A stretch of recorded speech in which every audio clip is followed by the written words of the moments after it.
morning, everybody. I have a nice question from Mordechai here about smicha that I gave to my friend Rabbi Meza, and I appreciate that Mordechai here calls him Rabbi on that account. I want to note one thing first. Rabbi Meza had smicha before he knew me, so it seems strange to people outside the Orthodox world. Why would you get a second smicha? But it's actually traditionally quite a common thing. I know some people that have 10 smichas. So in general, I'm not going to give smicha to someone unless they have smicha already. And why would I give smicha? My smicha, it really isn't worth anything. I'll be honest. I'm just a regular guy. Happen to be a rabbi in a shul, had smicha, whatever. My smicha really isn't worth that much. You're not going to be able to join the RCA with my smicha. You're probably not going to get a patur from the Israeli army if you make aliyah for joining the army or whatever it is that you get if you have smicha. A lot of other things. But what is it worth? And here in America, we have Baruch Hashem. I'm very thankful we have freedom of religion. And in most states, being an ordained clergy person of whatever faith is sufficient for someone to sign a marriage license. In other states, there are a little bit extra rules about that, which at the time we both lived in Virginia. In Virginia, you need a letter from the synagogue or church or whatever organization that you're a leader of, to say that we give our permission for you to serve to perform weddings, and then it's up to the judge in whatever district you want to register in whether or not he or she's going to accept that, and then you're good for the whole state, but and for your whole life. But you have to register in Virginia in order to perform weddings.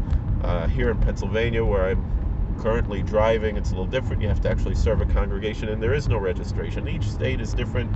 New York City is actually different from the rest of New York State. And we can talk about that later. And that's pretty much what I was doing here.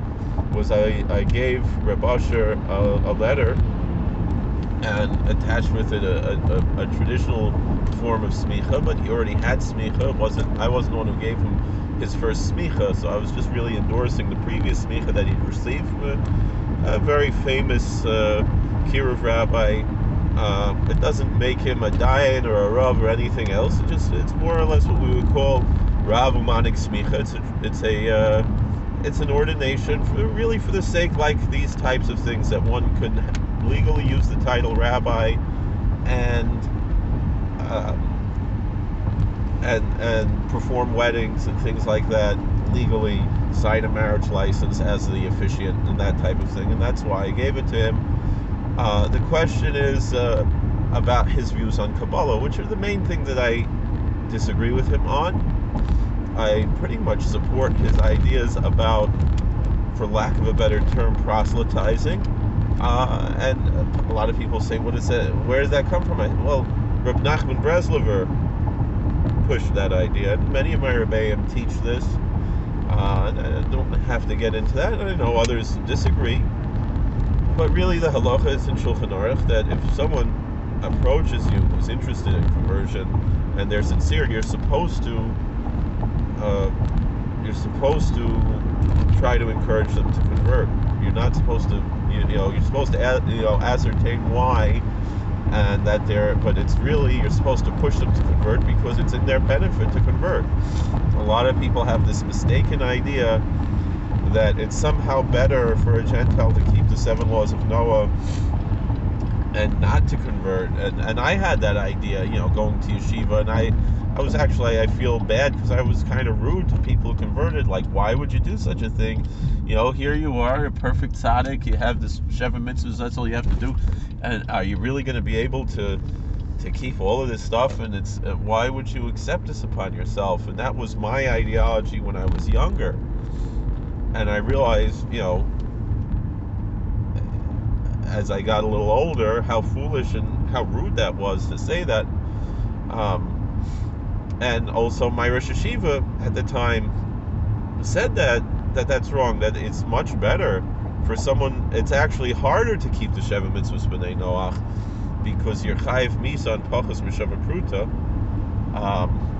than to be a Jew. But we don't have time to talk about that. But that's part of the pshat in this. But the question was about Kabbalah. So we've discussed these questions over the years, and I think the main thing that Rabbi Meza says, which is true, and I think the main mistake he makes is, like we said in yesterday's video about the kachats, is throwing out the baby with the bathwater and erroneously blaming Kabbalah for racism in Judaism, when the truth of the matter is that's a misinterpretation of Kabbalah, and it's not Kabbalah itself that's guilty of the racist views. And I was watching his video today. I spoke to him yesterday, but then we ran out of, we didn't have reception, living in a rural area. And that's my, but as far as the idea that Kabbalah is, should be viewed in the same way as a Gadata, I can agree with that, and a lot of people misinterpret what Kabbalah means, and so I think he does make a mistake there in blaming Kabbalah for racist tendencies in the Jewish community,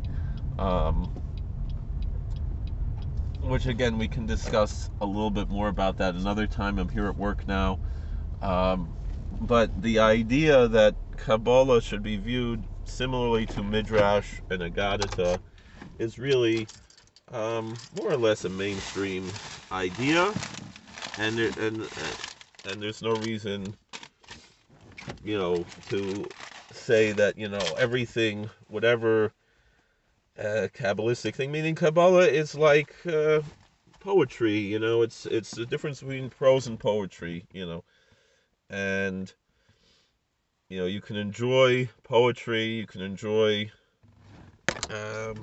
things that are inspiring and make you feel a certain way, and approaching things in a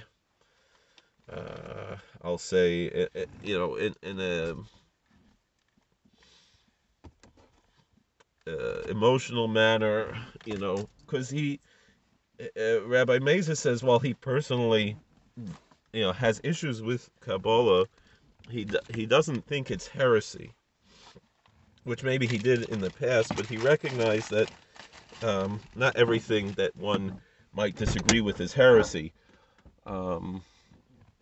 So it's a complicated thing, but I feel like he doesn't cross that line that would make it that would make him a heretic, because there is a certain point where if someone totally denies Kabbalah, they would be a heretic, and I don't think he crosses that line. I think he makes some mistakes there, but as far as other issues, and as far as this particular issue of him already having a smicha from someone who I respect, and using that to sign a marriage license, that's the reason why I gave it to him, because the holy tzaddik, the Reb Pinchas Koritzer, said that if you have an opportunity to do someone a favor, such as giving them some kind of a letter or piece of paper that helps them, with some kind of an issue like that, it's a mitzvah to do so, and that was what I had in mind. Thank you for watching. God bless. Please like, share, and subscribe. Comments. We'll see you.